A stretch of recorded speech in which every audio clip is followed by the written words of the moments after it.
So I think we might start. As I learned, we are already we're maybe here 15 people here and 30 or maybe 20 or 30 people YouTube. So I would suggest that we start. First of all, welcome everybody here in the Academy of Fine Arts in Vienna, present, physically present, and everybody who is online with us. This lecture series is called Communities of Tacit Knowledge, Architecture and its Ways of Knowing. This is also the title of a quite huge research project, according to, and I just quote from the website, a newly funded innovative training network as part of the Marie Sklodowska-Curie actions within the European Framework Program Horizon 2020.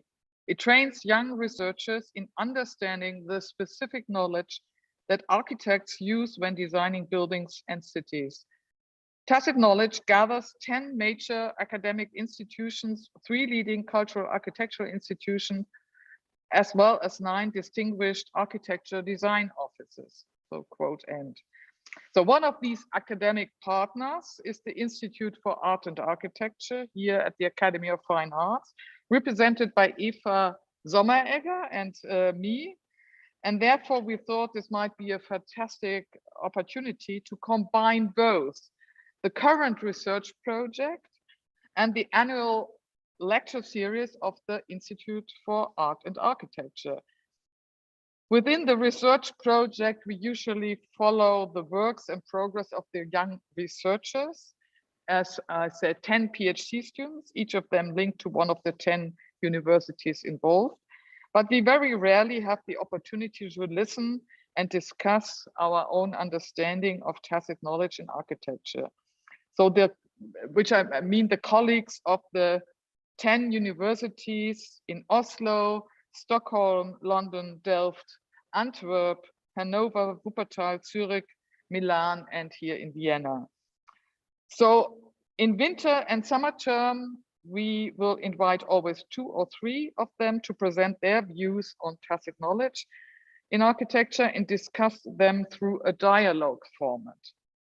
So I'm very grateful that we can organize this lecture series together, which means that the ETH Zurich, which is the project leader of this research project, will support us also technically.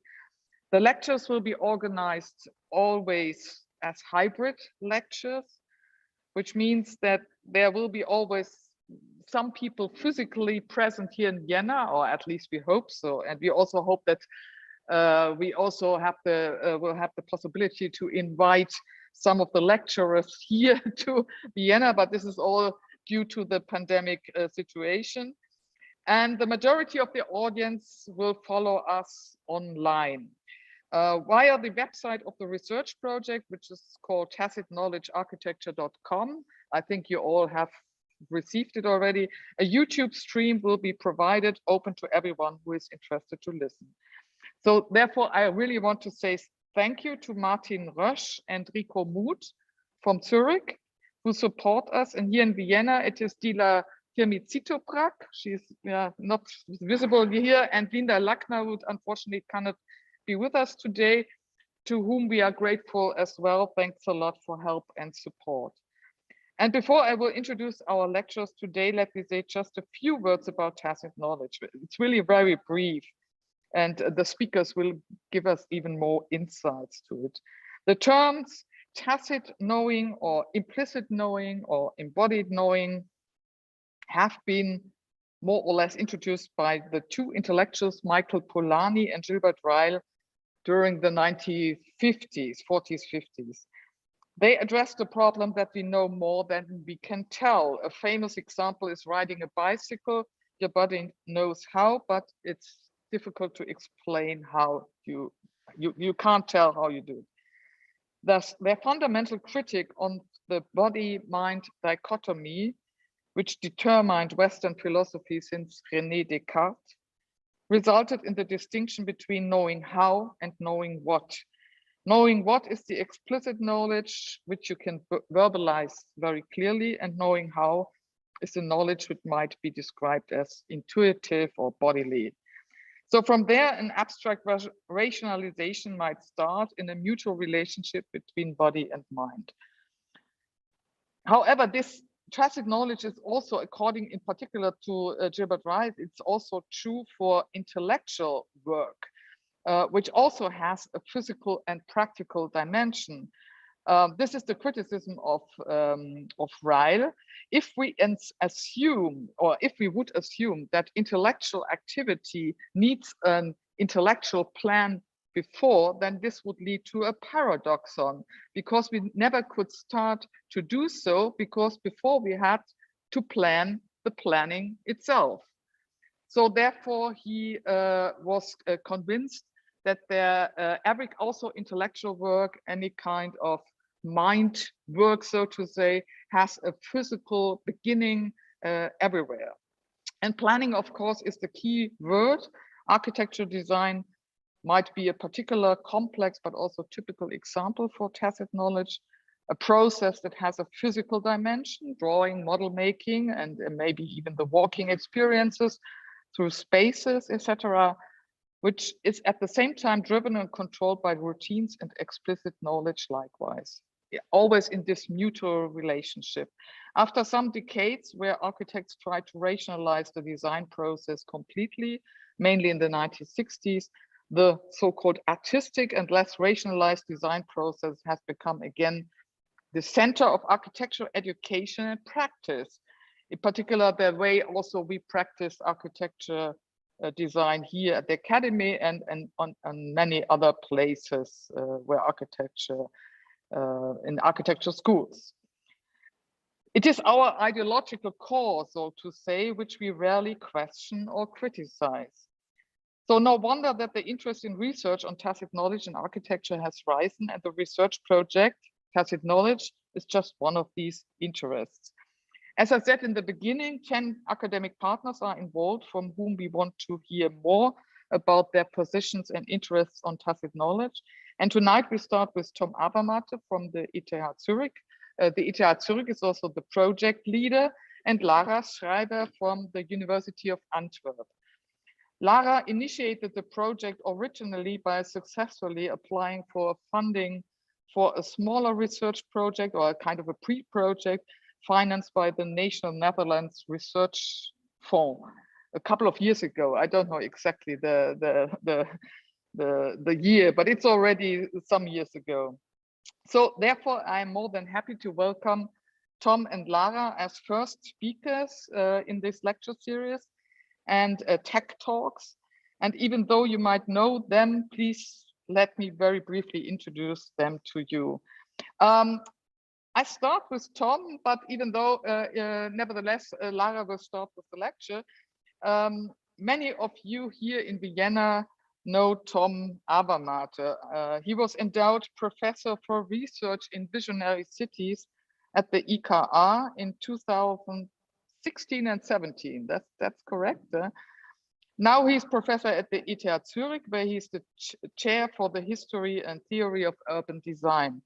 Tom has a special research interest in the post-war public realm and the architecture of the city in Western and non-Western context. He's the author of Another Modern, the post-war architecture and urbanism of Candilis Joseph Woods, which came out in 2005, and Casablanca, Chandigarh, a report on modernization, 2014, with Maristella Casciato.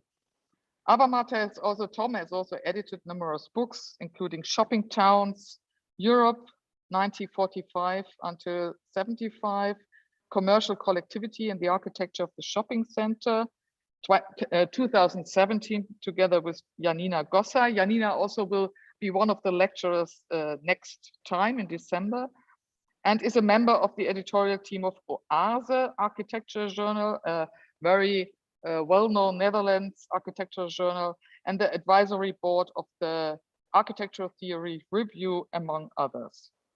So welcome, Tom. It's great to have you here again, even though you are not present in Vienna, but maybe another time. So, and then Lara, who will give us the first lecture. Lara Schrijver is professor in architecture theory at the University of Antwerp, Faculty of Design Sciences. Earlier, she taught at Delft University of Technology for many years and the Rotterdam Academy of Architecture. She's editor for the KNOB Bulletin, and I just checked very briefly. It's the abbreviation for Koninklijke Nederlandse Oudheidkundige Bond. And this means more or less, when I translate it correctly, it's a magazine on cultural heritage in Netherlands, so to say, and it's Koninklijk, royal, so that's impressive. And has served as editor for Footprint Journal and also for Oase. Her work has been published in various academic and professional journals. She's author of Radical Games, which came out 2009, and co-editor of Autonomous Architecture in Flanders, 2016. She was co-editor for 3 editions of the annual review, Architecture in the Netherlands. So welcome, Lara, as well. And before you start your lecture, so I just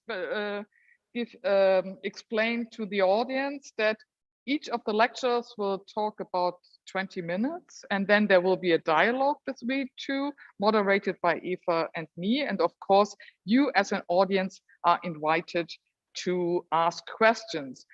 Due to the online format, we ask you to, if you are on YouTube, please put your questions into the chat and they will be transferred to our Zoom link. Or if you follow us via Zoom, just put your questions directly to the chat. If for the audience here in Vienna is asked to ask the question here in the space, and we'll try to translate it or repeat it actually because the echo here is horrible and it's probably not audible for the audience here online. It's a little bit complicated, these hybrid formats, but you are all now well known with that. So thank you very much, and I'm looking forward to your lectures. And yeah, Lara, please start your lecture. Thank you. And yeah, do you need? Should we now slow down the light here? I suppose that's up to you. Thank you very much for that introduction. I'm very happy to be here. Virtually then. And you have mentioned that there is quite an echo in the room. So please, once I start screen sharing, I will not be able to see or hear properly if the echo is troubling. So then just please intervene with the microphone to tell me to slow down or something like that. Okay, I am going to try and start my screen share.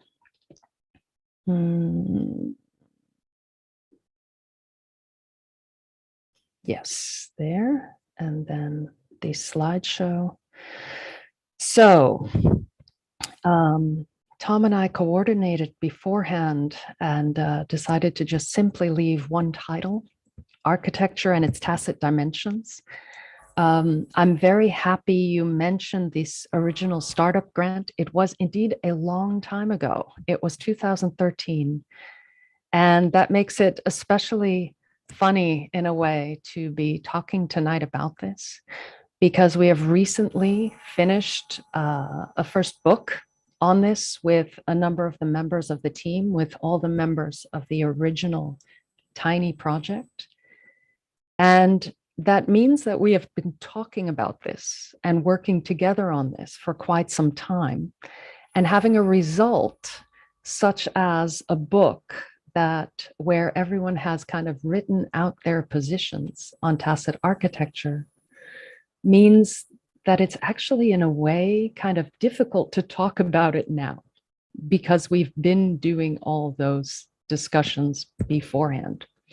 But what I've tried to do for you today is to set up a few simple slides on the question of tacit knowledge in architecture, what that means and how it has manifested itself.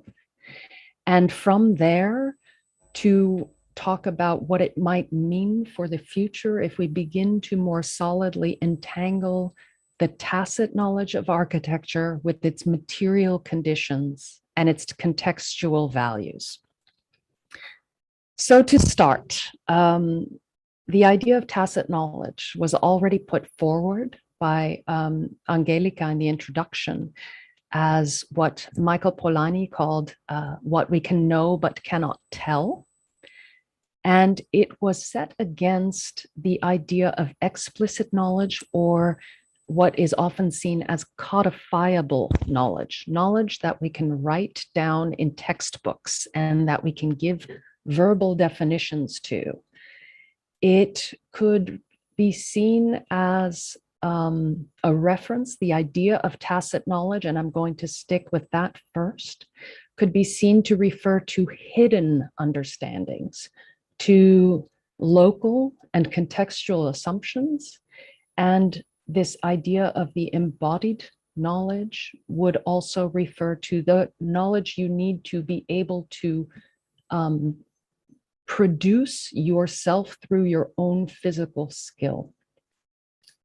As such, it's set very clearly against everything that came after the Enlightenment, the laws of physics, those things that can be written in textbooks, things that they can be communicated as laws of nature, as rules, as structures.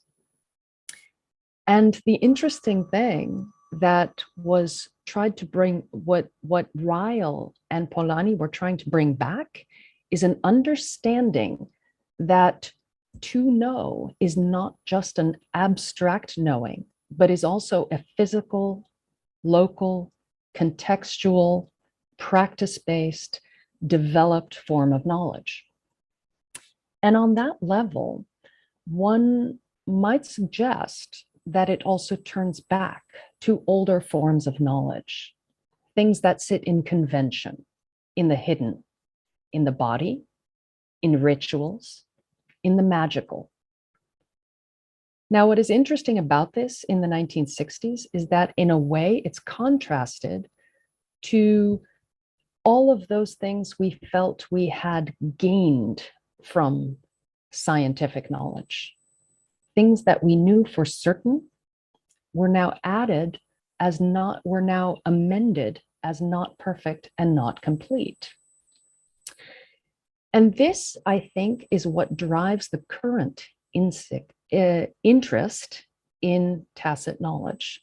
Because as we get further in the 21st century, we are also beginning to reach the limits of what science and quantifiable fact can tell us. We are beginning to realize that there is a kind of unease with the appearance of solid fact, when we also know that insight changes over time and in place and in relation to context. Now, it's this unease, I think, that drives an interest in tacit knowledge, but also taps into a variety of contemporary questions, which might be returned to in the discussion. But for now, let me just briefly refer to the recent, let's say the past 5 years, growing concerns about computer algorithms and social media as an indication of what those hidden assumptions, if they are not explicated, and yet produce our news feeds and our interests, might give rise to. The idea of deep learning in computers is beginning to reveal a limitation into what we really understand about building knowledge and building intelligence. Now, in the multiple questions of tacit knowledge and how it connects to, let me say, all those different varieties: intuition, embodied knowledge, hidden understandings, implicit assumptions, architecture has a privileged position. Because beginning a study in the domain of the studio, and even more so when it's an academy of architecture, breeds an intuitive understanding that sometimes you know how it should be before you could articulate it in either words or explicit rules. And so it is in this that our book, for example, treats a number of aspects of architecture as fundamental to revealing the mechanisms of tacit knowledge and also showing how complicated it is. In this brief talk, what I will try to do is show a few key examples from the mid-1900s to from the mid-19th century until today, and then move forward into this idea of entanglement. In the 19th century, the problematic tension between explicit and implicit knowledge becomes increasingly apparent as we begin to have a kind of encyclopedic drive to make all knowledge explicit. We also see that a number of architects are trying to come to grips with what it would mean to have codifiable knowledge. An architect such as Durand, who made his typological atlas of building types, begins to draw out categories of building or categories of architectural composition. In this case, this drawing shows the round temple in all its guises and all its schemes. Whether that round temple is situated within a square building, rectangular building, aside a kind of track, or very simply a circle within a circle. All of these temples share certain typological features that are identifiable, but not so easily described in words. They are immediately visible in the drawing. But to actually formulate a definition of the round temple based on a drawing such as this would be rather challenging. And on that level, one could say the drawing itself helps to reveal how some of these understandings are more in the domain of the tacit, even as they explicate their formats. His colleague, Viollet-le-Duc, similarly tried a kind of dictionary of architecture based on his travels throughout France, where the medieval French architecture was documented by him through both drawings and definitions. Here you see the attempt to make it quite explicit by including definitions for the apse or for the abacus. And alongside the definitions, acknowledging that just the words might not be enough, and therefore adding the drawings, the sketches, the sections, clarifying what these definitions are. Now, it is in times such as this when it becomes eminently clear that the pure definition itself will not be enough. Drawing is necessary. If we move forward another 60, 70 years, we come to the Bauhaus, who had already moved into the idea of industrialization, where Durand and Viollet-le-Duc are still at the cusp of craftsman-like drawing and practicing through the studio and the personal engagement. The Bauhaus was moving towards industrial production. But to achieve that kind of understanding, the studio was absolutely central. Joseph Albers led a paper folding studio, which might, with today's mathematical algorithms, be reproduced in terms of diagrams on paper, but would be very difficult to actually understand what it means in terms of the folds without having produced all of these objects we see on the floor. And it is this kind of engagement, the idea of the embodied knowledge, of receiving instructions, but having to actually perform them, make them yourselves, that bridges the gap from instruction to actual knowing, which is folded into the Bauhaus. And this holds for most of their studios, whether it concerns the glass workshop, the ceramics workshop, we see the presence of machines, of the potential for industrial production, and yet we also see that the teachers are helping the students to gain their knowledge themselves, ensuring that they bridge that gap of abstract knowing and being able to know how. Similarly, in the weaving workshop, the large machines are inconceivable without the actual having learned to work those machines.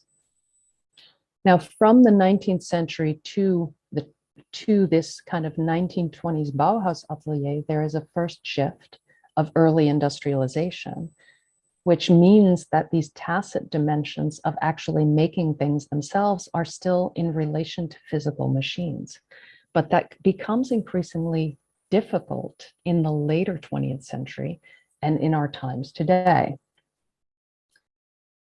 What we still do see, though, in the post-war years is that attention shifts in some ways from the actual objects and the production process to the design process, to understanding how it is that the architect's knowledge becomes a skill that is transferable and reproducible.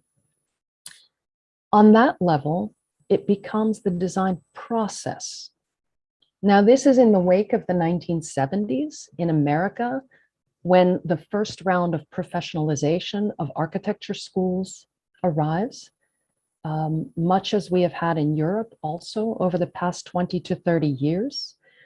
Practice-based and artistic curricula were folded into universities in order to ensure that they became more academic.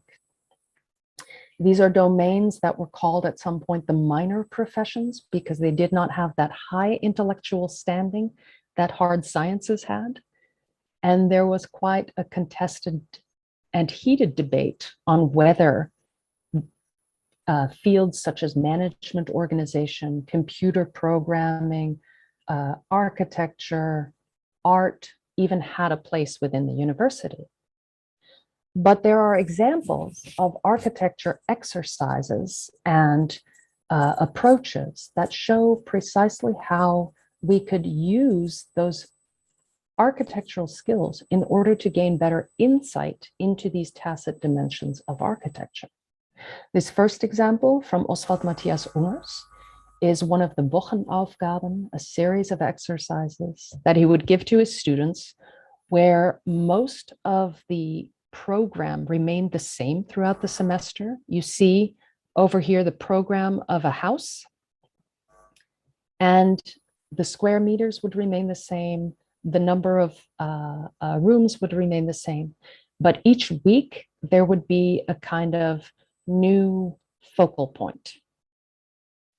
In this case, that a cube should be touched on all sides by the different building components, what they call Formbindung in this case, or for example, in the Funktionsbindung in number 2, where you see the program be repeated, but the idea that everything would be connected and that there would be no immediate connection between the guest space and the other spaces. So there, the focal point is the movement between spaces. Now, the idea of these Wochenaufgaben was that by exercising a different focal point each week, students would learn the different skills that came together in the design process, which they would later be able to synthesize. Now, in a different exercise, but also showing what architecture might offer in its knowledge base, its visual and tactile and material knowledge base, Vituri and Scott Brown in America produced the studio Remedial Housing for Architects. The house, of course, being the place that is most intimate and most close to the personal identity. They mapped out through their drawing, design, and perceptive skills what it actually means, what the symbols of suburbia, the connections, the projections on TV shows, how they related to everyday experience of the house. And as such, they came to this overall themes and ideals of the American suburb, showing how the identity of these areas was related to the images and living environments we held on to. To go back to Ungers, another exercise he did was for the housing competition of Roosevelt Island. You see the theme of housing coming back here, where there's a presentation of a kind of typological atlas of different housing blocks, showing how many different iterations there are of the same potential program. And for Ungers, this was quite fundamental, because to him, what we have to understand in the process of creating architecture is that it helps to order the environment. It helps to provide an understanding that cannot be explicated. It cannot be codified, but it can be shown through analogy. And this is the topic of his city metaphors, where he shows different urban plans from architecture histories, but puts those next to both an image that expresses what he sees in those city plans and a word that iterates the type of expression in the image. And this is accompanied by an essay on visual analogies and metaphors, where he argues that really these things cannot be reduced to one another, but they are necessary to understand the world in the kind of depth that we do to engage with it, through analogy, through metaphor, and through lateral shifts in our thinking. Now, these examples are all just demonstrations, the 19th century, the 1920s, the 1960s and 70s, of how architects have tried to come to terms with these intuitive gestures and these knowledges that they feel in a way in their drawings and in their buildings and in their precedents, but cannot always put into a simple guidebook, a simple rule book of how to design the proper building. The question is, why now? Why do we continue on this? I would argue that why this question is continuing to be relevant is that as the world has become increasingly able to define its data, to gather its information, it is less and less able to understand the significance of its contextual values and of its symbols. And it is in this that I think a number of more recent examples in architecture can talk about the idea of entanglement. It is an idea that comes out of the discourses of new materialisms, where there is an increasing interest in all the hidden things that objects have to tell us. And I will just briefly show these examples because I think they're more valuable to go into in discussion than for me to expand on them in depth. One example recently from the Netherlands is an architecture shed that was made by an architecture firm, Hilberink Bos, which was built up out of 9 oak trees. And this is something that the architecture firm took on as an exercise in material knowledge, because the firm itself had an office on an estate where these oak trees were old, needed to be chopped down, and were insufficiently quality controlled for contemporary use in buildings. But since it was their own shed and a private commission, they could do whatever they want. And in order to do so, they studied the oak and they made cutting diagrams. They ensured that every piece of the tree was used, that the shingles, the edging, the formwork, the beams, that all of it could be reproduced into a cutting diagram that arguably shows explicitly how this can work. An older project that I was involved with a colleague from Eindhoven was a workshop in steel, where students were asked to take very banal office chairs and lengths of steel and a welding torch, learning that, and make sure that all the chairs could be set up at about 2 meters high. Now, they were extremely lucky because the environment in which this workshop was held was an old cloister, which meant that the production in the end was rather spectacular. But the work the students did in learning to weld, in listening to the teacher's instructions of how to get the weld to sit right, was all about approaching the tacit and understanding how to bridge that skill of welding and at the same time conform to an explicit program of chairs so high with so much steel. Going even further back in time, one might argue that Eliasson's The Weather Project at the Turbine Hall demonstrated exactly what the tacit can reveal and how it can also produce social context. Because with simply a light in the turbine hall, people began to behave as if they were at the beach. Similarly, a few years later, Ai Weiwei's sunflower seeds, again, these small porcelain handcrafted seeds produced the behavior of being at the beach, of sitting in that gravelly ground. And it is on that level that I think architecture has something to share, not just by positing that tacit knowledge exists, but by demonstrating through its ability to negotiate the material, the visual, the analogy, the metaphor, the stories that we make in relation to our objects. For that, the Wunderkammer, in a 2016 exhibition Masswerk at the DAM, showed exactly what it might mean if you let architects select very simple projects that to them were meaningful, that had more information and more knowledge to share than the simple program and realization of it.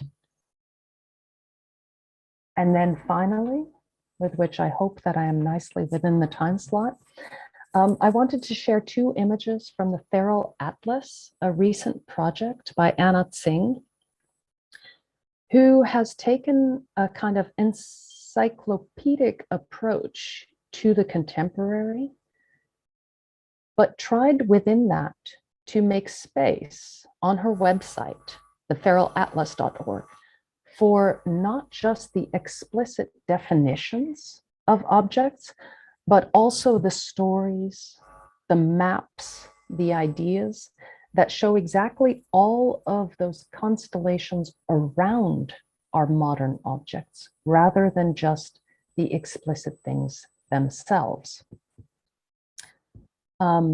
This slide on empire is my closing slide. It shows how there are many pieces that go to each story of the Anthropocene. They are simply examples that I hope we can get into in the discussion of how we are trying to find meaning and understand the, shall we say, contextual knowledge and hidden knowledges that maybe an excessive modernization and explication has lost to us. So with that, I'd like to hand over the podium to Tom. Thank you, Lara. Just a moment. Thank you very much.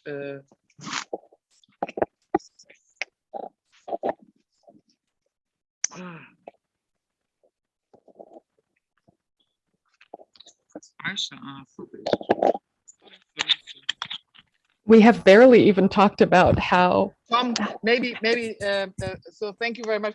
I just want to say sorry because I really was prepared to show your book as well in the beginning when I introduced you, but this is of course. The camera. Okay, it doesn't work anymore. But nevertheless, you showed the cover, and I was prepared to show it. So I would say, since we do have audience in 3 different formats, I would suggest that we continue with Tom, and please keep your questions and gather them. And at the end, we want to come together with a dialogue and of course, a talk with the audience. Yeah. Thank you, Lara. And now, Tom, please, do you want to share your screen? Yes, absolutely. Wir müssen hier stumm schalten.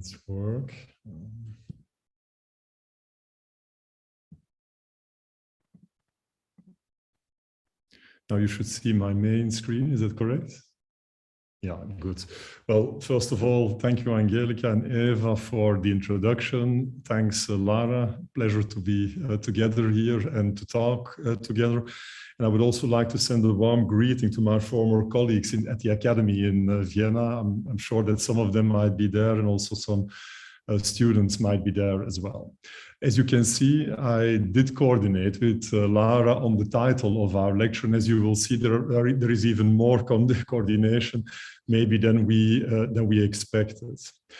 I would like to start my talk today from this work of the French architect Philibert Delorme, one of the great masters of French Renaissance architecture, who in the final pages of his treatise, which as you can see on the screen is called Le Premier Tome de l'Architecture, 1567, featured 2 illustrations of the bad and the good architect.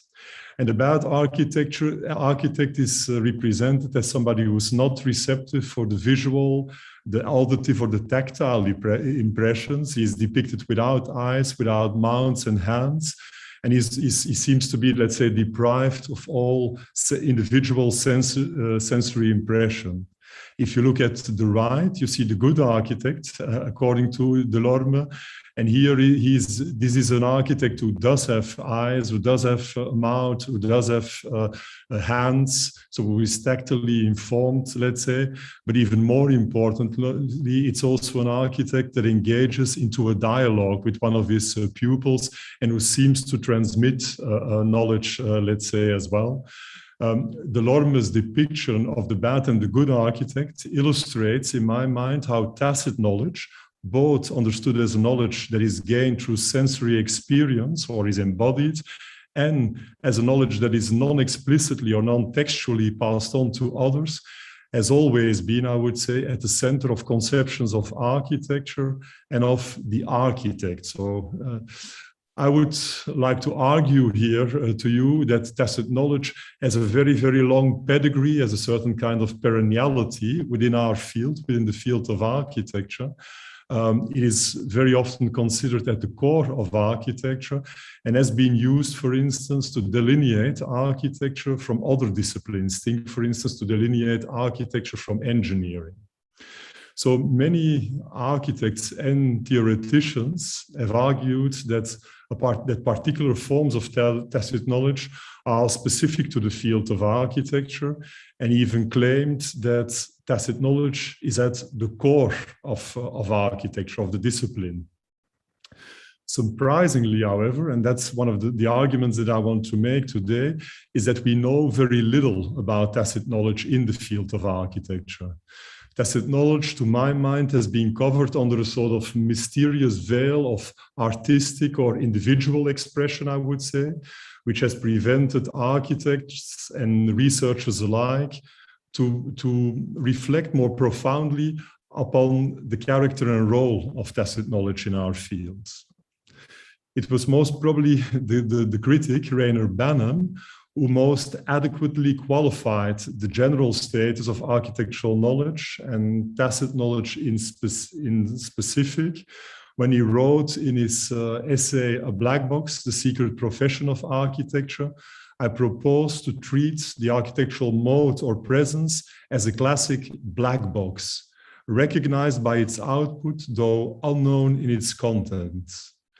What Banham correctly identified, in my opinion, is that architectural artifacts, our buildings and cities, are intensively discussed and criticized, but that the underpinning design knowledge is hardly ever scrutinized, I would say, and that's certainly not the case for tacit knowledge. That is, I think, and Lara Schrijver has already been referring to that, why tacit knowledge in the field of architecture has become a new domain of research, something that interests us, something that we feel that we should explore at this moment. And it has already been said a few times, but I like to repeat it. Indeed, this is also the interest in the big research project that we have, where indeed 10 PhDs, 9 design studios, and 3 cultural institutes work together to grasp this tacit knowledge in a better way. And what are we interested in? In this new research field or research domain, we are first and foremost interested in what I would call the potentials of tacit knowledge. In other words, we ask ourselves, what are the capacities of tacit knowledge and what differentiates this particular type of knowledge from other types of knowledge that deal with the built environment, with architecture and with cities.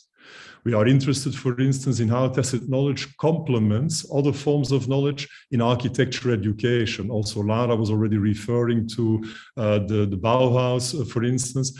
I'm showing you here the open city in Chile, where indeed tacit knowledge is activated in architectural education as a complement to other forms of knowledge. So this idea of the potentials of tacit knowledge.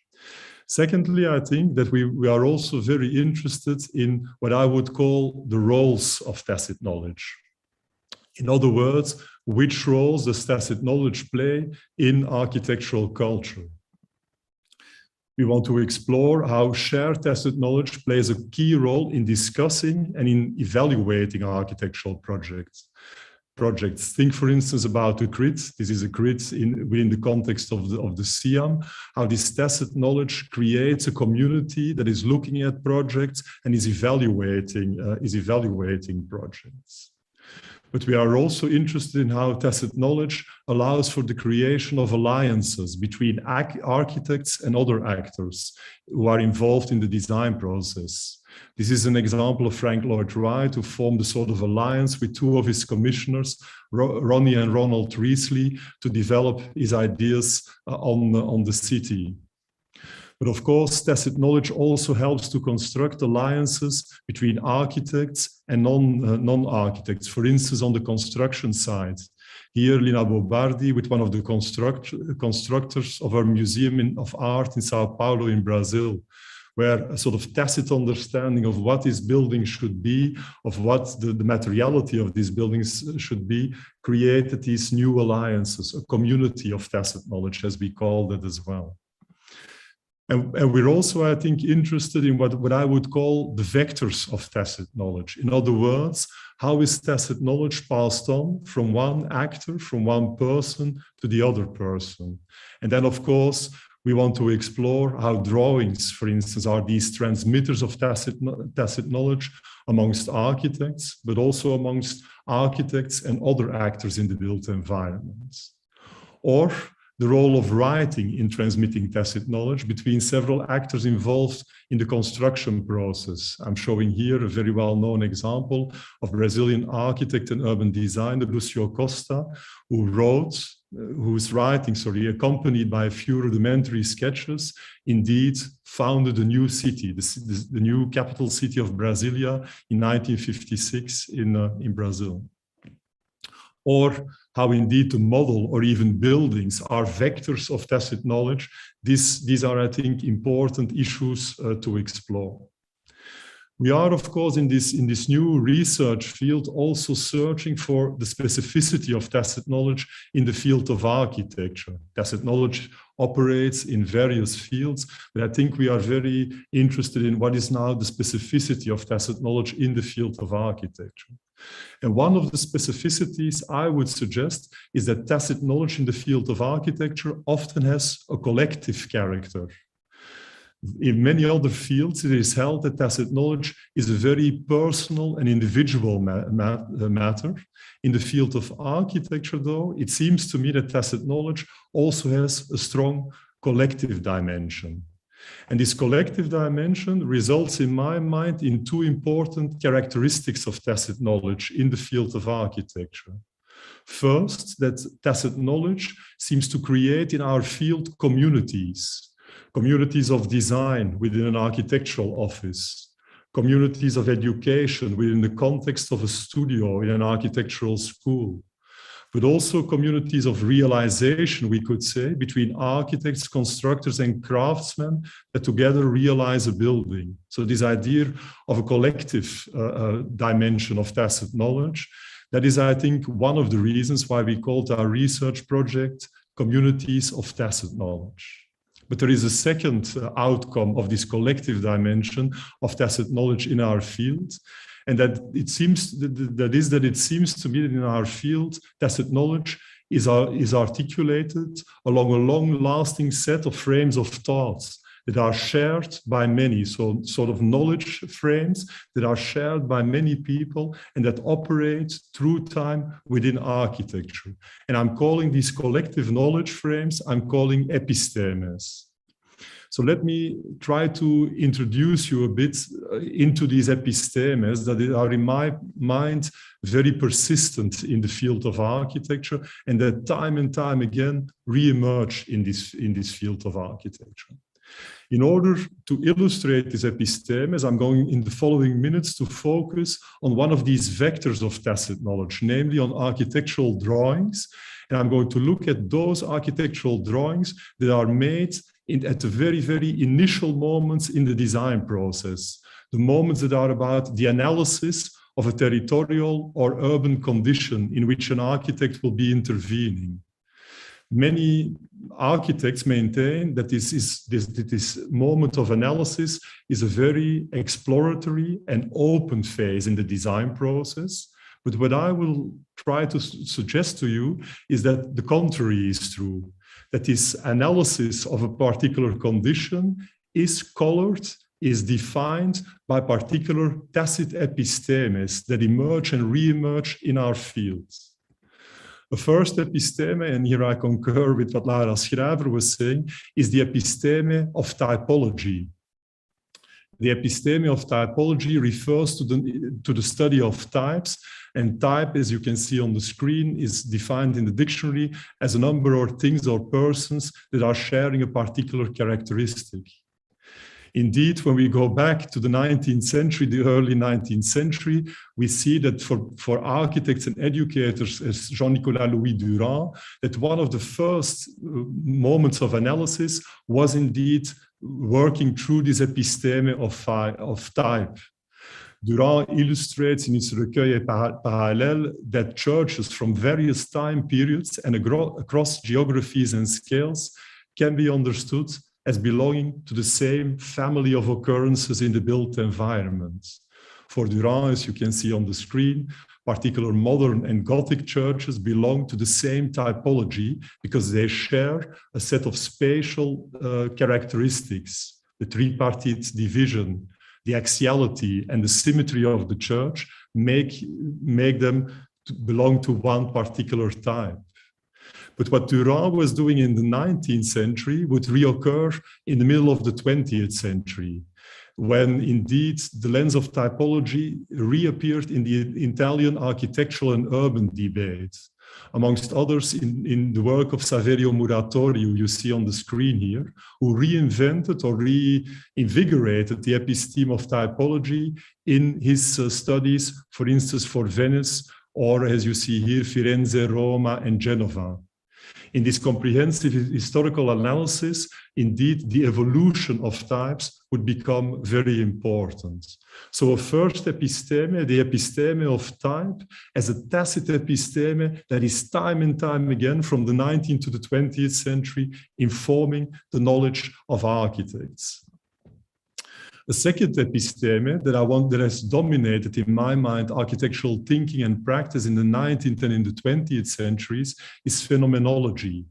Indeed, architecture and the city have long been addressed as phenomena that are mainly about perception and experience.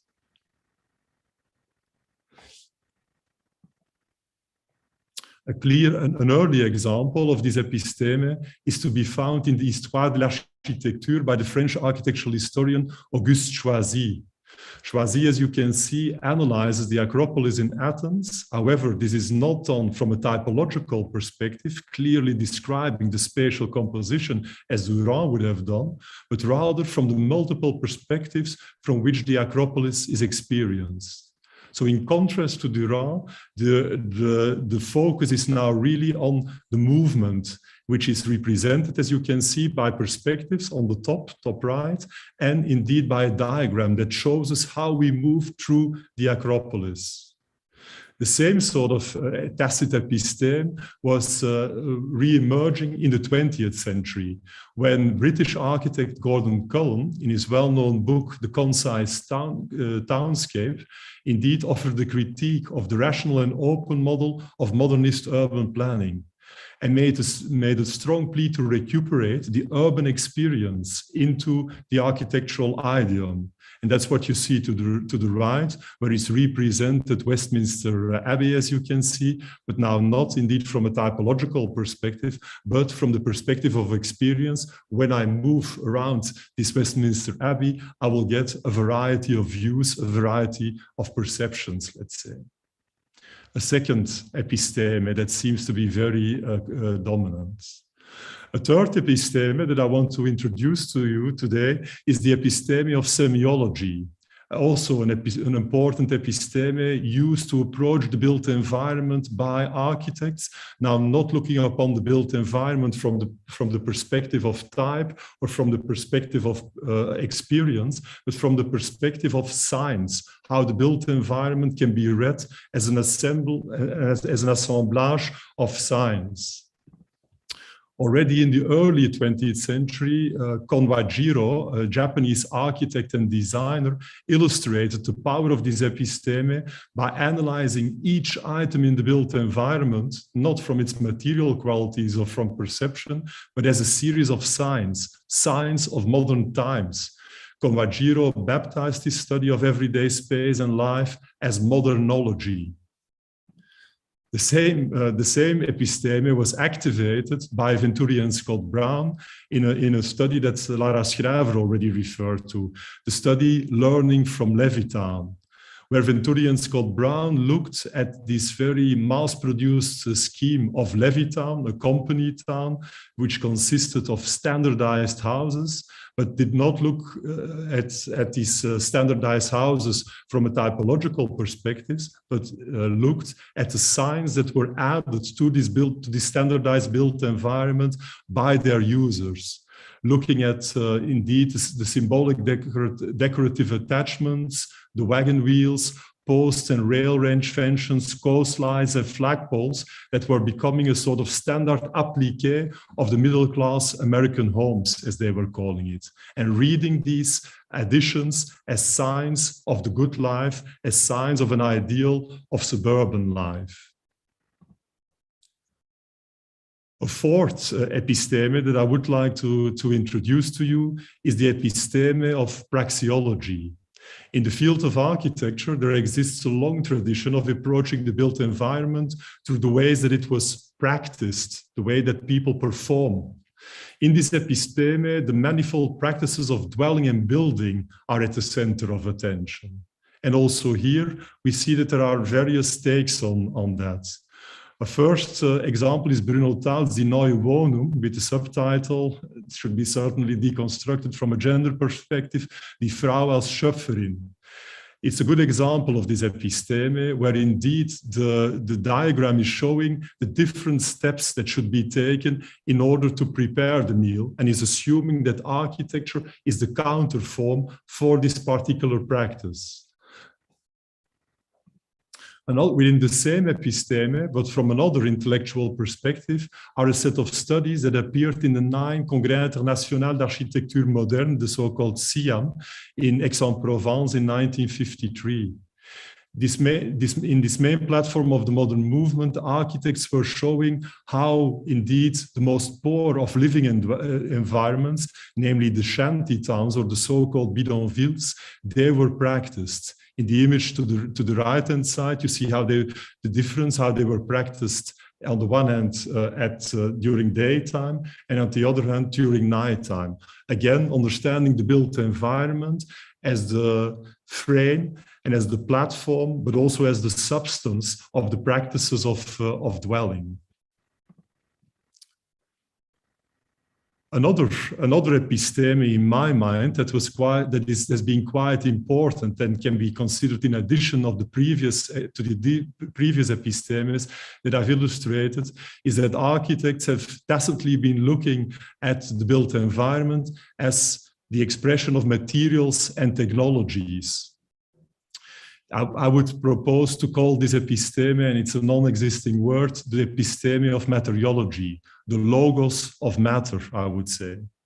And there I think there is no better example than Gottfried, the 19th century architect and thinker Gottfried Semper, who in his seminal work, Der Stil, illustrated how one could understand the built environment through its material and technical motives. Semper differentiates, as we know all very well, between the motives of textile, that is about weaving and intertwining, and in which connections are important. The motive of ceramics, in which elements are fluently associated with another and in which plasticity is paramount. He also speaks about the motive of carpentry as a way of conceiving the built environment, in which the pattern of a frame seems important and the connection between different elements is central. And last but not least, he also speaks about the fourth motive, which he identifies as masonry, as a way of creating the built environment, but making a mass and about stacking elements. Again, a very, very particular episteme that looks at these material motives and these technologies that are related to it. In the 19th century with Semper, but also in the 20th century, the same sort of episteme will be activated. For instance, in the book by Sibylle Moholy-Nagy, where she's speaking about native genius in anonymous architecture, and indeed looked at buildings that were in her mind in tune with the North American reality. In doing so, she did not focus on style, on typology, or on experience, but rather showed how builders found creative material solutions to specific problems of site, program, and climate. A last episteme that I want to talk about today is the episteme of ecology. Ecology defined as concerned with the interrelationship of organisms and their environments. And there again, I think that this episteme of ecology has been a very, very persistent episteme, tacit episteme in the field of architecture. One good example, an early 20th century example, late 19th, beginning of the 20th century example, is the work of the British architect and biologist, or urban planner and biologist, I should say, Patrick Geddes, who was working in the British town of Edinburgh and who argued that the built environment had to be understood as the complex interplay between material and social patterns. In his so-called valley section, Geddes illustrates how particular settlement patterns coincide with particular patterns of living. So he was making a cross-section through the valley and trying to understand this interrelation between settlement patterns, going from the woods and the hunters in the woods to the city, the various forms of cities and more urban settlements, and trying to understand settlement pattern and pattern of living. Within the valley section of Geddes, humans and non-humans enter into a complex and reciprocal relation. The same episteme of ecology was obviously not a prerequisite of the 19th or the 20th century, quite on the contrary. Also in the beginning of the 21st century, it is as vivid as ever, I would say. This is, for instance, the case in the work of Atelier Bauau, which in their actor network drawings understand the city as a complex interplay between humans and non-humans, between territory and patterns, social patterns. So I hope that with this concise overview, I gave you some kind of a sense of the tacit epistemes that work in our field of architecture and that too often, in my mind, remain silent and non-discussed. This tacit character of these epistemes deserve, in my opinion, further scrutiny. A first challenge to further scrutinize these episteme, I see, is that we think these epistemes beyond innocence, I would say. One of the myths that is produced about tacit knowledge and about these epistemes is that they are a pure and original form of knowledge. I believe that in our future research projects or in the research projects that we are undertaking, it is important to go beyond this mythical and even exotic comprehension of tacit knowledge. In our research projects, we should explore the various values that are implied when activating a particular type of tacit knowledge, while also understanding that tacit knowledge, time and time again, has operated as a way to exclude people and groups from the debate on architecture. The second challenge that I see is that we need to better understand the connections between analysis and design that these tacit epistemes, they forge. When we look closely at these tacit epistemes in the field of architecture, we see that the analysis of the built environment that I presented to you, the choice for a particular episteme also strongly influences the design or the intervention in this built environment. So understanding much better how these tacit epistemes codify the relation between analysis and design seems to be an important challenge for research and for the discussion of tacit knowledge as well. I'm showing here Kevin Lynch, the image of the city. To the left-hand side, the analysis within this episteme of phenomenology, the experience of the city, and to the right-hand side, this design approach, which again, of course, reacts to the experience, the phenomenology of the city. And the last but not least, a last challenge that I want to name is that we need to be aware of the fact that tacit knowledge in the field of architecture is constantly what I would call recuperated in various explicit discourses. Tacit knowledge seems to easily migrate across value systems and across ideologies. To give you one example, to the left-hand side, you see the example. Here we see the example of the typological episteme that I introduced to you, which played a large role in the 19th century rationalist discourse of Jean-Nicolas Louis Durand, but resurfaced in the 20th century as a critique of modernist urban planning in the work of Rob Krier. That's what you see to the right-hand side. The same episteme, but serving two different ideologies. All of these challenges illustrate that there is a great interest in further exploring the character, the role, and the vectors of tacit knowledge in the field of architecture. Drawing a face, hands, and a mouth for Philibert Delorme bad architects seems to be the challenge ahead. Thank you.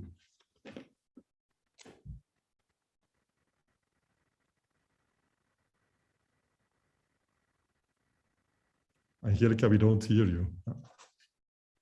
Sorry, how to, yeah? Okay, how we come. Ach so, yeah, sorry. Standard, yeah. Okay.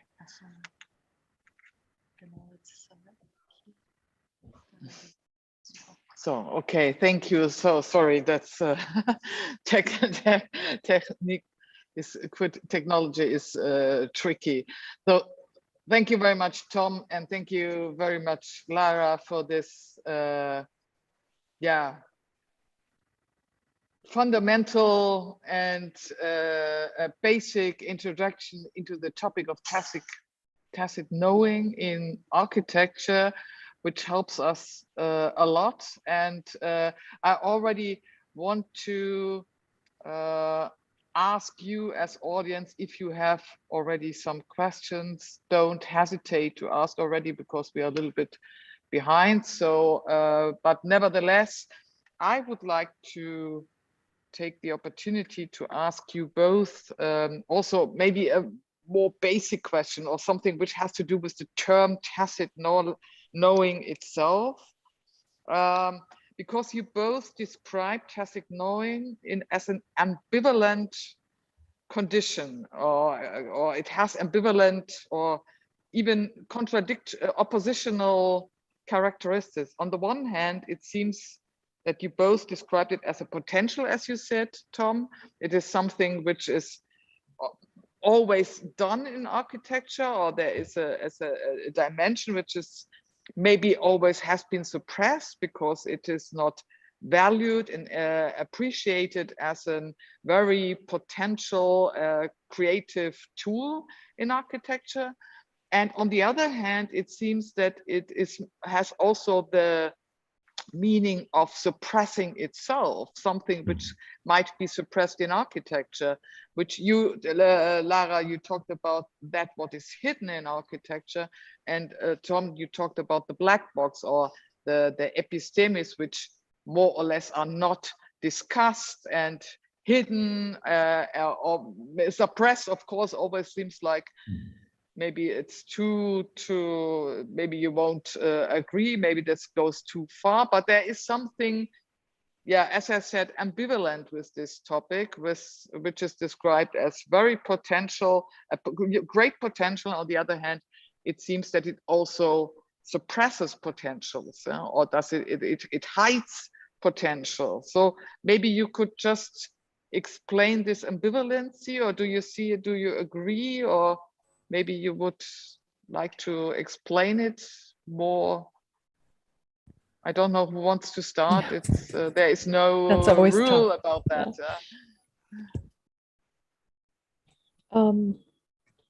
Yeah, that is always a little tough. I think there are actually a number of different layers to this question. On the one hand, there are those things that were once tacit but have become explicit because explicit knowledge has increased. So certain things that might seem impossible to codify, with the increase of knowledge may become possible to codify. There's also a kind of devious or shall we say at least mischievous side to this tacit knowledge, because the black box can be a way to hide your assumptions explicitly and to make sure that these kind of intuitive gestures are not explicated. But there is also a part, and that's maybe that potential, that as you were saying at the beginning, the intellectual exercise is in some ways, in discourse, it has become the top of the hierarchy, but in some ways it's a shadow of the thinking we do beforehand in our bodies and in our intuitions and in our reflexes. And I think the potential of Tacit resides very strongly in that, in this kind of embodiment and practice and iteration that shows us things that if we purely think and purely define, cannot reveal themselves quite in the same way. And it's on that level that I would say Tacit, the current interest in Tacit is also a kind of pushback against the modern drive to making everything quantifiable and explicit, to also just understanding that there is a quality to those things that we know in the blink of an eye, to those things that we learn over time. So maybe that's the most important potential there. I would like to connect to that. I think, Lara, you're right. I think that there are indeed several layers to it. So what I see, and I think, Lara, you described it very well in your talk as well, that is, of course, when I'm looking in the history of architecture, that there was in these, as you can see in these drawings of the Lorme, who are old drawings, a few centuries old, there was an appreciation for tacit knowledge, I would say. It was considered as part and parcel of the architect's qualities. And indeed, as we moved, as Lara, as you explained quite well, I think to the 1960s of the 20th century, there was, of course, an increasing attempt to rationalize architectural knowledge, this whole field of design theory, which became so important at that moment, but of course a very specific understanding of design theory. And I think we're still living that with notions of BIM, of parametric design, where this idea that we can control the entire design process in rational, quantifiable even terms has become very strong. And I do agree with you, Lara, that the renewed interest in tacit knowledge is also a way of balancing this other development that is going on.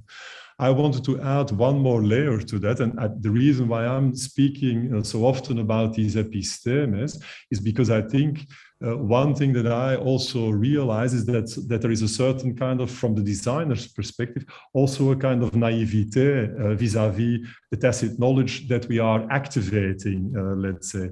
And in my mind, there should come a greater understanding of the potentials of these various forms of tacit knowledge that we have within our field. And these epistemes, they are pointing to, in my mind, to various ways of understanding what tacit knowledge is, how it can perform within our field. Ways of tacit knowing, which have long pedigrees, at least from the 19th century until right now. But I also see a naivete that people are maybe activating that tacit knowledge, but are not completely aware of it. And I think part of what we are doing within the project is also raising bigger awareness of the various sorts of tacit knowledge that are present in our field, and indeed of their potentials, I would say as well. So that's maybe still another line of thinking, in addition, Lara, to what you were already saying. Angelika, we don't hear you. You're muted. So yeah, sorry. When I try to come back to a concrete example, maybe, because you both showed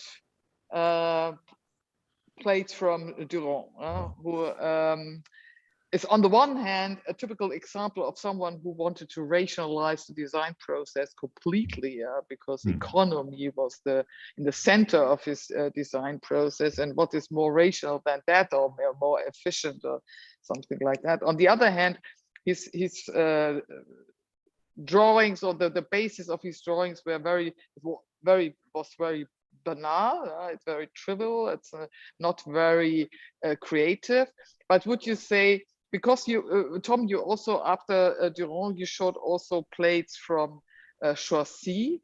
Is this your argument that according to a certain creative way of drawing, that the tacit knowledge is, it's able to unfold its potential when the drawing, the creativity, and maybe the artistic value of the drawing is increasing, or is it already? Is there something already in Durand's simple scheme of just squares, some squares?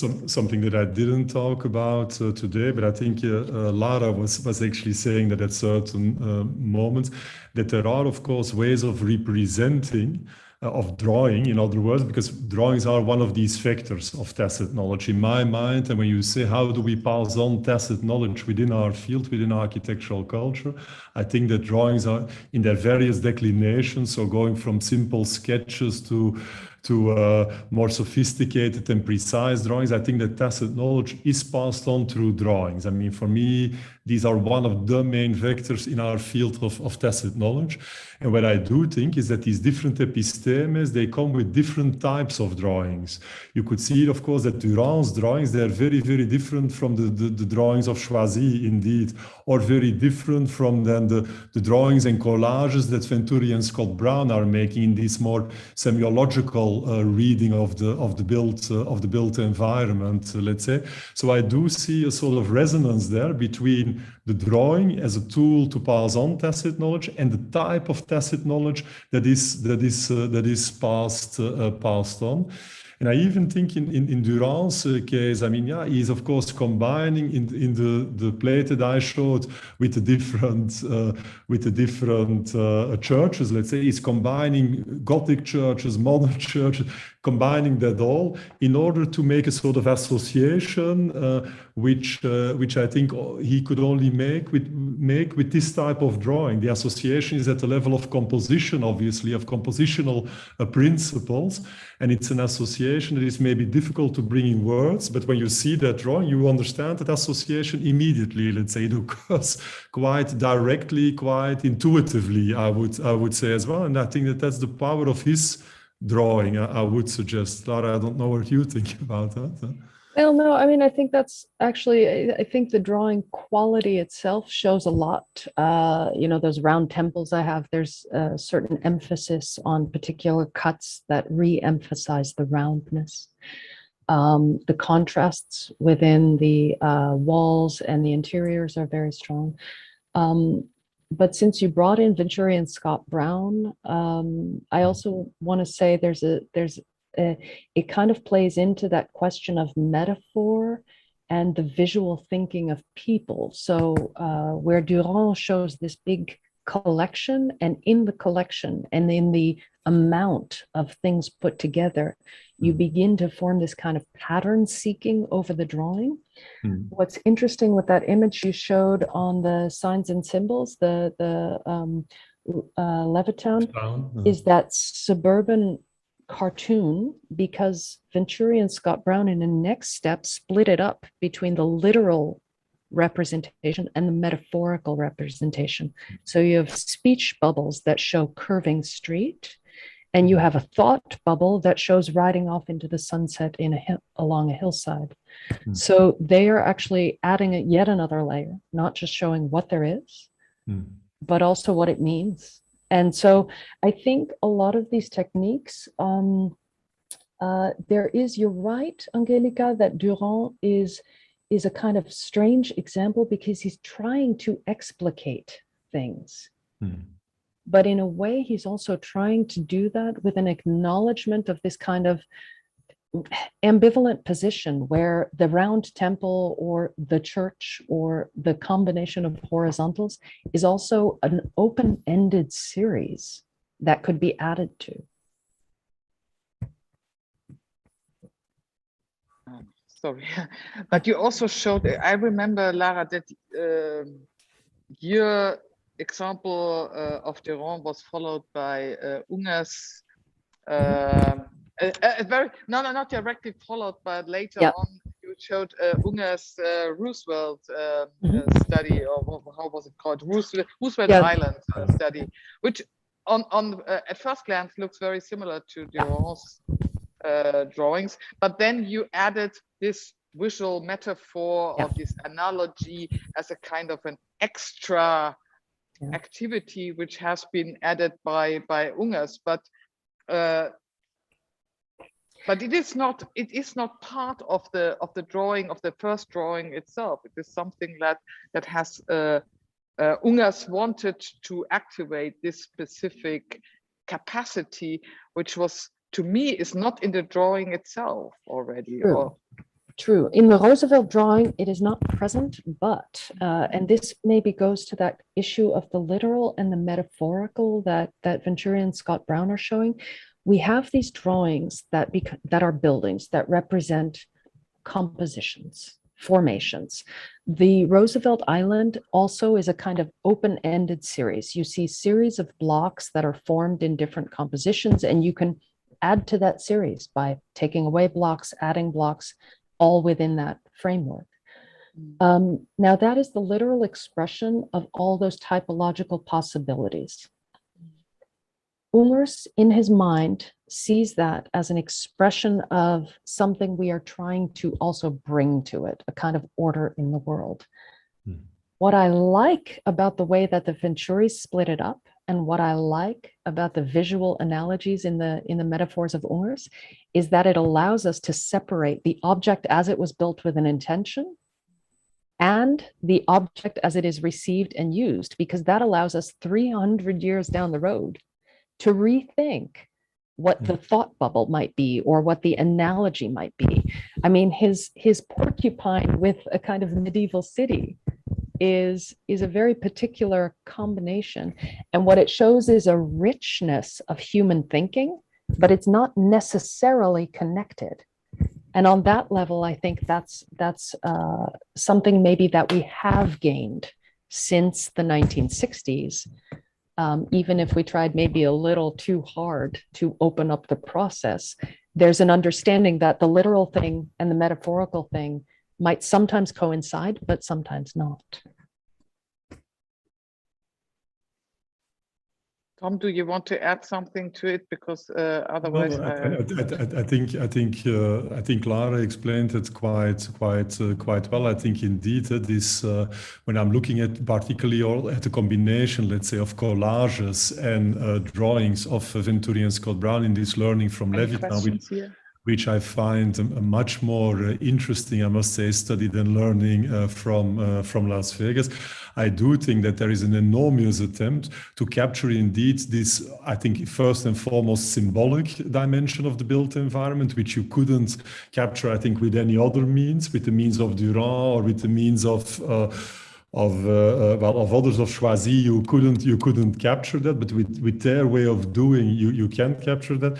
And indeed, it seems that there is then still a sort of metaphorical layer added to it as well. So I only want to underline one more time indeed the capacity of various drawings to in some kind of way grasp, I would say, these tacit dimensions of the built environment. And the Levitan is by coincidence, because we didn't coordinate. That is a very good example. It's a very good example of that, I think. Yeah.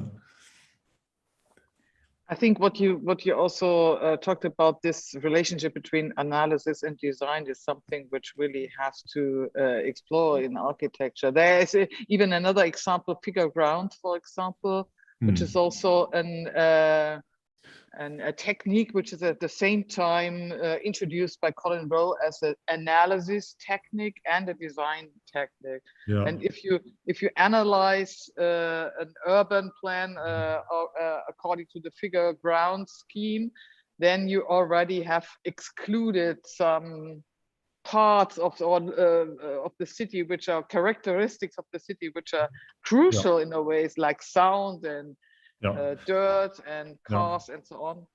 And this, Angelica, that's also what I wanted to say with this quick remark on analysis and design, that, let's say, choosing for one of these tacit epistemes, let's say, is quite definitive and even exclusive, as you are explaining with the figure ground as well. And I think that coming to a certain realization that when I'm like many studios nowadays, they let's say walk the city in order to get to know the city. And in my mind, I would say that they activate this phenomenological episteme. How do we experience the city? What are the impressions that I get from the city? Much like Choisy was walking on the Acropolis, let's say. But they do need to realize that by doing that, they're excluding many other dimensions, obviously, as well. So these tacit epistemes, they are tacit, they can be activated, they have a great value, but they have also something exclusive in them as well. And I think that that's important to realize. So that's what I meant with this. And what we very often see is that when somebody is, let's say, analyzing a particular episteme, that indeed they're also designing or intervening in that same episteme, let's say, as well. I have plenty of examples of that. I couldn't all show that in 20 minutes, but I have plenty of examples of that as well. So that would be also important, I think, to further explore the sort of regime, let's say, that these epistemes install between the connection between analysis and design. I'm just looking around because I do not see any questions in the chat. So don't. Is there? We have a question here in the audience. Great. Antje, you just. I repeat. Antje Lehn has a question here in the audience, and she. Or maybe maybe it's easier to. She will come to the. We are just so. Hi, everybody. Listening and trying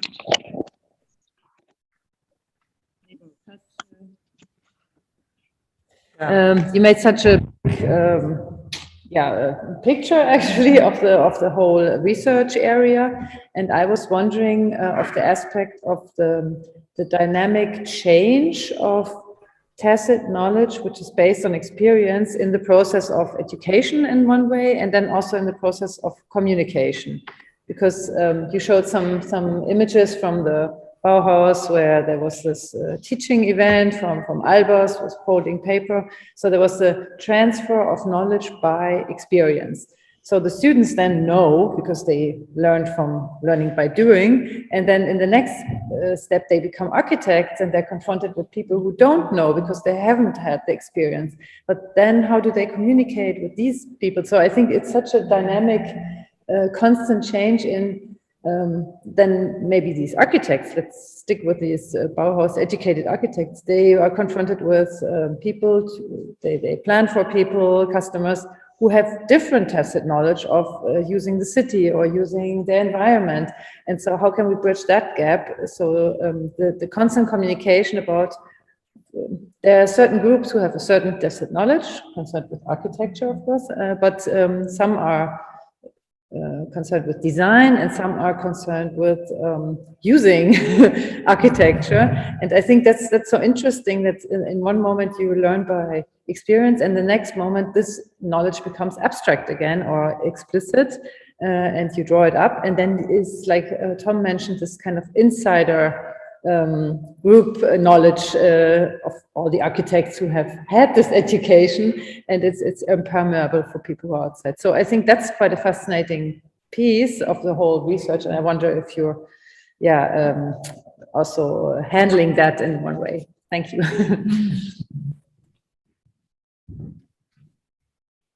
Yes, please. Do you want to answer? What I think is a very, very good observation. I think it's a bit embedded in our notion of communities of tacit knowledge. Let's say what we are doing, or what I should say, what Hamish Lonergan is doing at the ETH, is focusing at moments where communities of tacit knowledge, they encounter one another.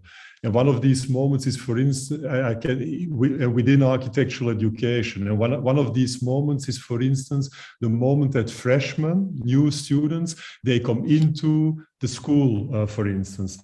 Very often schools, they already have a community of tacit knowledge. Within the school, there's a sort of common understanding of what is understood as good and bad, what is understood as valuable and non-valuable, let's say. And the moment that freshmen, they come into the school, they're in some kind of way, through several rite de passage, they're introduced in this community of tacit knowledge. In architectural education, you also see that, for instance, typically the grid with invited grids, there are also moments where communities of tacit knowledge, they encounter one another.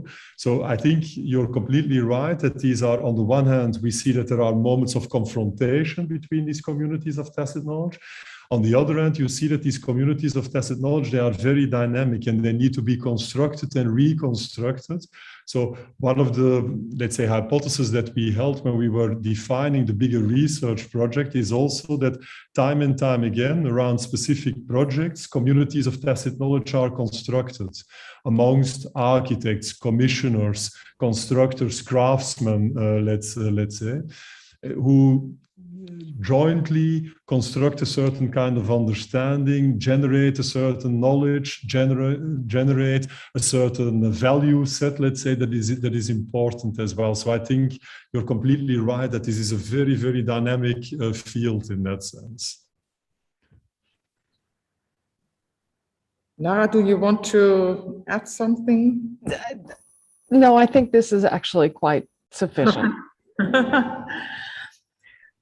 Maybe I do have more questions, but I do not want to be the only one. If there are even questions from the audience, please feel free to ask questions.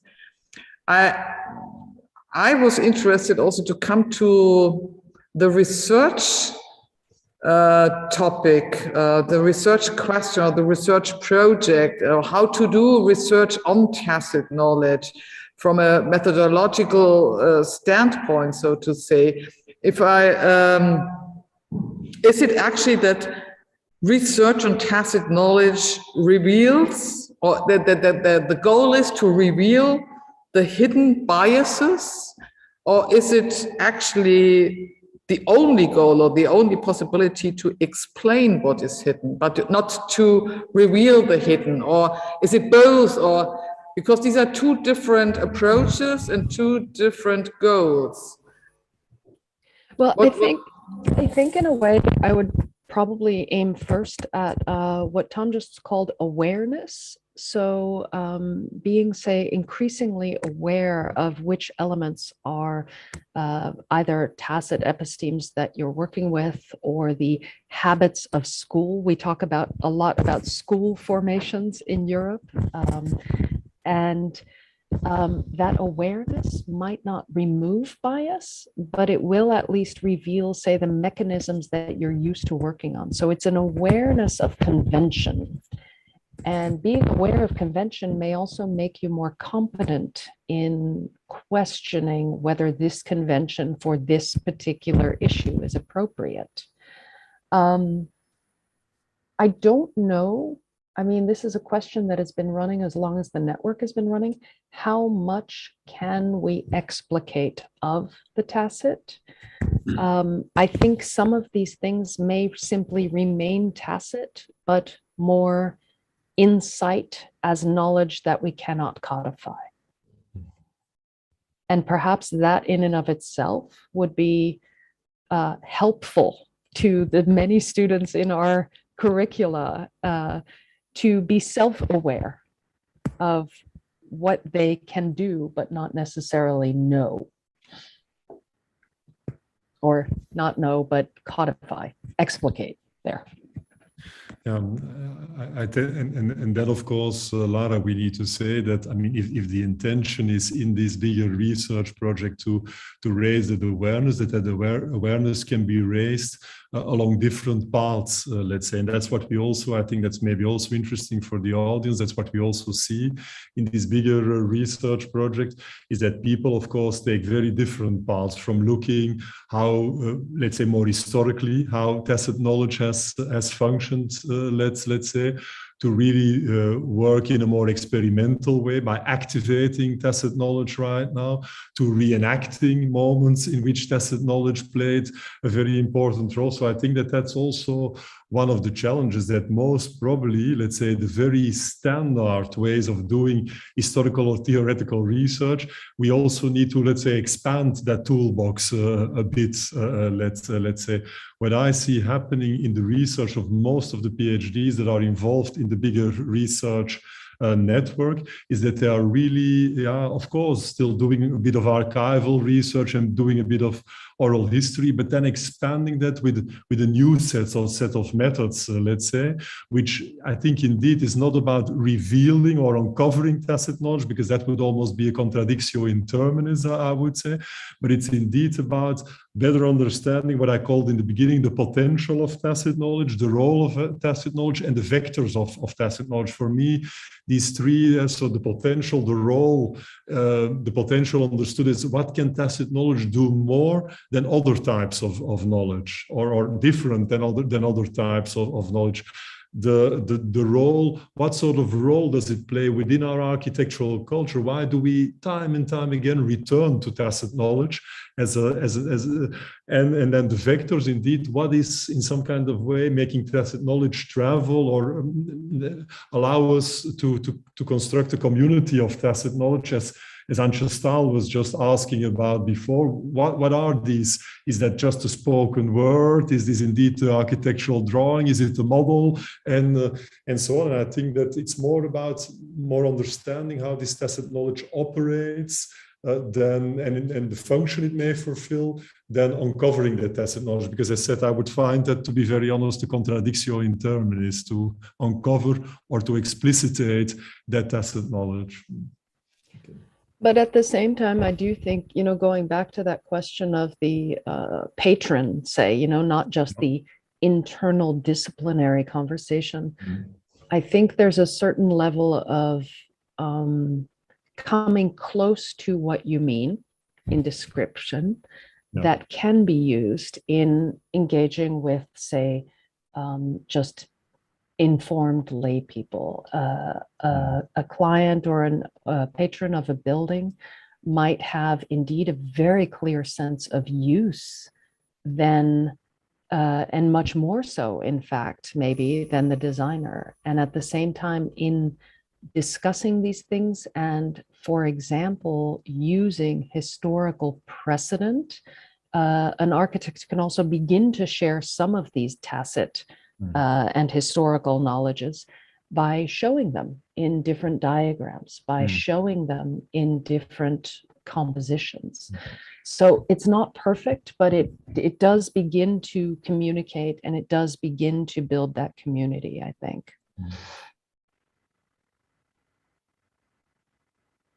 So this means also that as a researcher, you become closer to the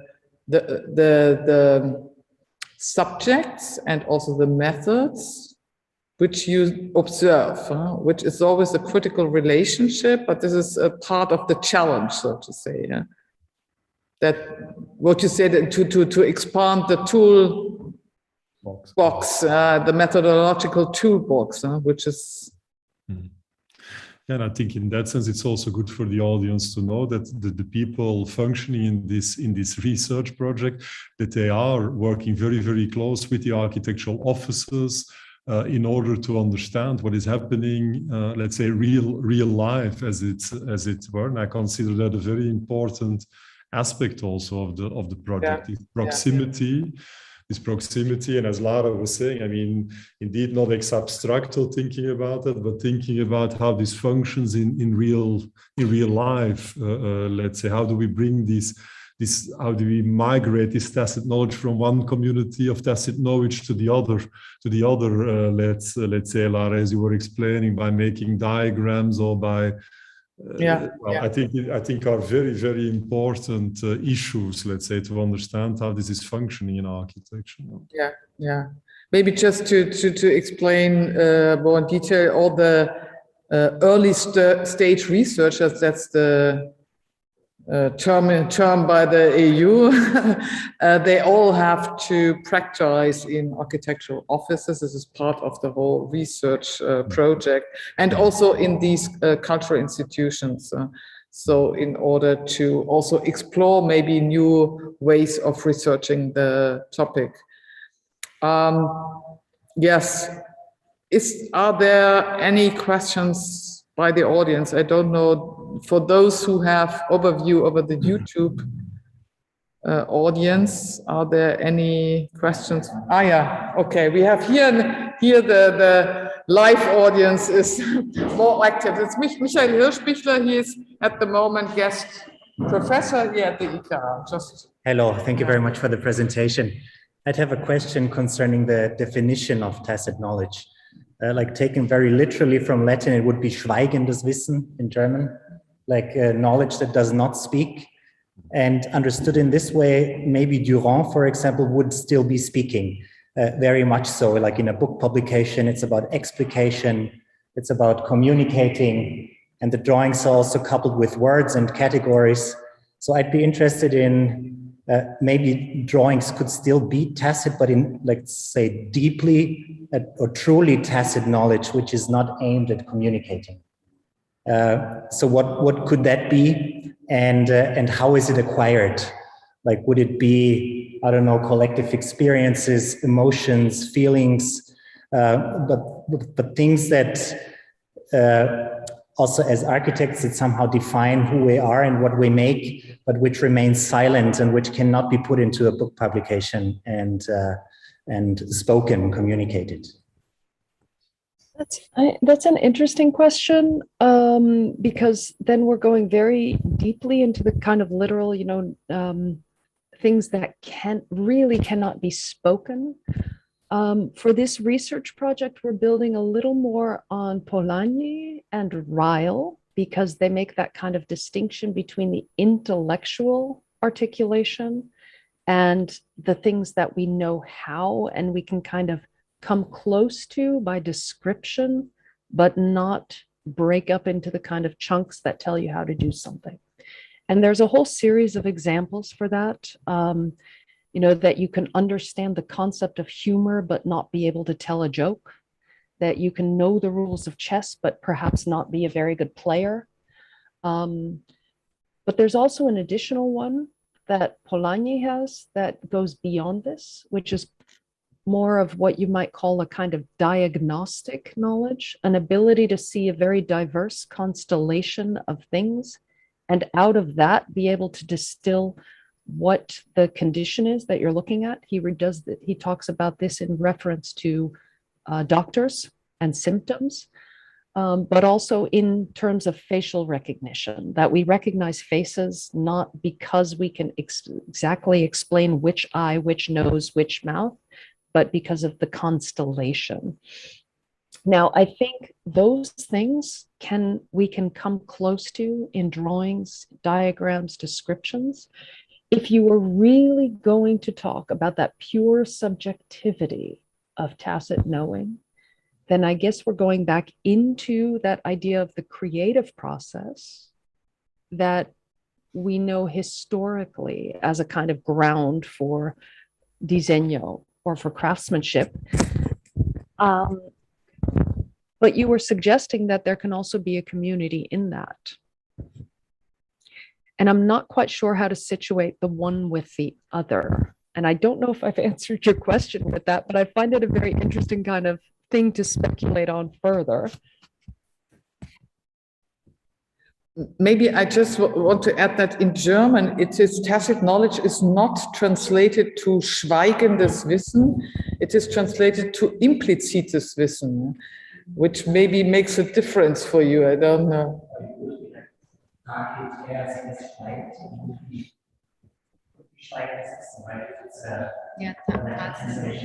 The literal translation would be schweigendes Wissen, yeah, but it's.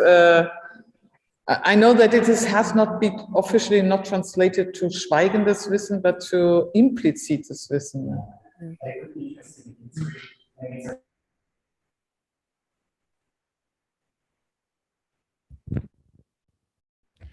Angelica, we don't hear you any longer. Yeah. Sorry, you don't hear what Michael says. Sorry. No. Maybe you want to continue here. No, it's no problem. No. But I'm just like, I'm wondering, and you understood it differently as an implicit knowledge, and of course I understand this. But if it's taken literally as a schweigendes Wissen, I think in drawings maybe the urban planners that were lying on the ground on the plan, they were inside the drawing in a very embodied sense. And maybe there would be forms of drawing also of model making, of experiencing, of sensing that go beyond these, let's say, classical historical examples, where it becomes truly about an embodied experience and forms of transmission.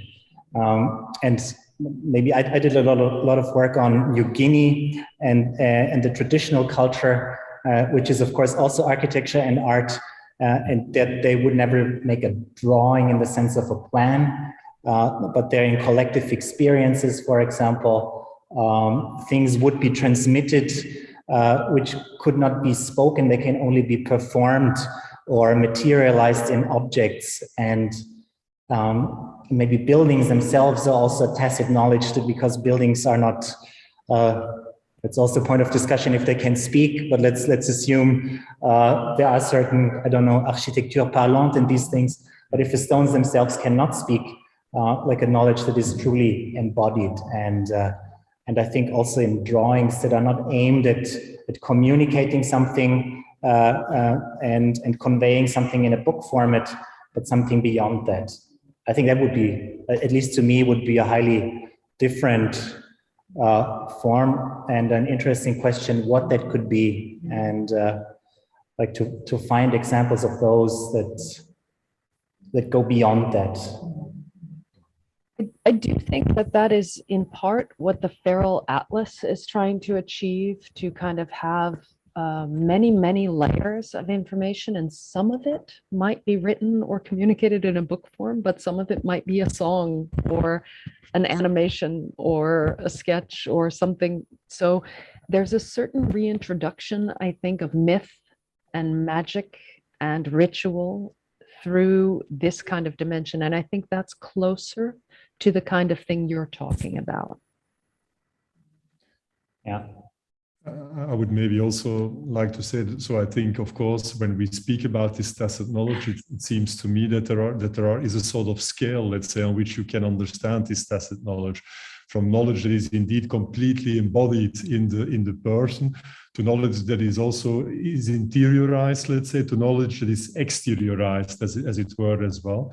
But what we held in this research project always as an hypothesis is that indeed this knowledge can generate communities of tacit knowledge, and that is important, this collective dimension in the field of architecture, which means that there is some form of exteriorization, let's say, at a certain moment.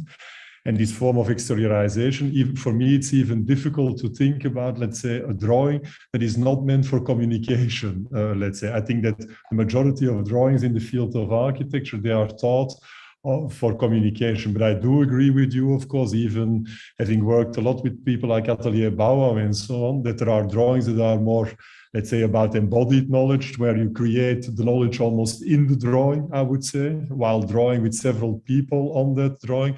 While there are other drawings, rightly so, like Durand, were made for publication, for education, obviously, in the first place, in Durand's case. So, but I think we need to see that scala from a completely interiorized form of implicit knowledge to a more exteriorized form of implicit knowledge. And I think anything in between, and of course, you can take a position on that, but in this research project, I think we've been quite inclusive in the sense of trying to navigate the entire scala, but also maybe indeed being interested in this collective dimension of tacit knowledge. So that's maybe an important thing to say.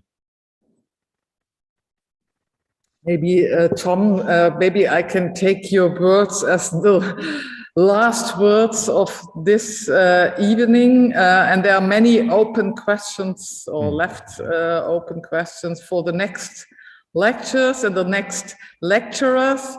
As I said in the beginning, it will be Janina Gossai and Klaske Habig from the TU Delft, and it's already fixed, it will be the December the 6th, so you will be informed soon. And Tom and Lara, first of all, thank you very much for this experiment, which is, as you said, we really have to find out how we will do it or how we will continue, and maybe we'll find ways of do it at least, maybe that we have an audience here in Vienna and also the lectures in Vienna. Oh, there is a comment on YouTube, but this is now very late, and I just learned from Lara that she has to leave at 9 o'clock because it's usually goes. Is it? Here comes a push for the ongoing discussion. The key for the generation of tacit knowledge is the exploration of perception. Is this? This is just a comment, so it's not a question. So maybe we keep it for the next opportunity, the next event of December the 6th. Thank you very much to everyone who joined us this evening here in Vienna and online on Zoom and YouTube. And some of us will meet tomorrow in Wuppertal, physically, hopefully. So thank you very much, and see you soon. Thank you, Tom. Thank you, Lara, and thank you everyone who supported us. So, thank you.